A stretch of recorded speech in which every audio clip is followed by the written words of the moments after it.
Number of people still unaccounted for. The search and rescue effort is now in its fourth day. Ana Cabrera is live in Arlington, Washington, with an update and really the scope of this natural disaster becoming more apparent with each passing day, Ana. It's such a tragedy, Fanula. We now know at least 14 people are confirmed dead and 176 others are still missing this morning.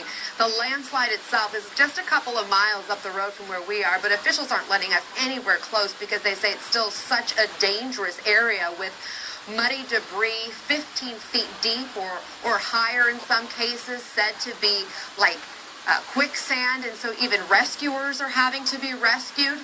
And for those families who are waiting on word of the missing, it's really a painstaking struggle as they await for answers. And none of us feel like he's gone. Brenda Neal's 52-year-old husband, Stephen, is among those still missing after a massive landslide on Saturday in Snohomish County. This hill gave way, swallowing a square mile of land and everything in its path. I've been at the fire hall at midnight looking for anything, and I've seen the rescuers covered in mud, and the despair on their faces is very evident that they want to help. Stephen, a local plumber, was on a service call when the landslide hit. His daughter, Sarah, describes him as a survivor. I think if anyone had a chance of getting through, it would be him and stuff, and I think if he was there with other people, he would keep them alive too. Officials say the outlook is grim. I'm very disappointed to tell you that we didn't find any sign of any survivors. But volunteers taking tremendous risk combing through the mud and rubble aren't giving up hope.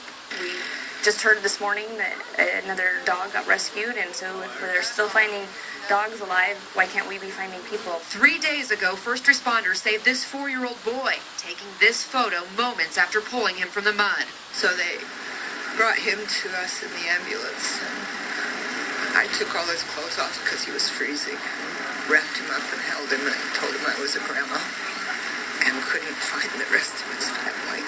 Corey Kuntz lost his aunt and his home to the slurry, but his uncle survived. They heard him pounding on that roof. He had a little air pocket. My neighbors and my friends came and started digging him out.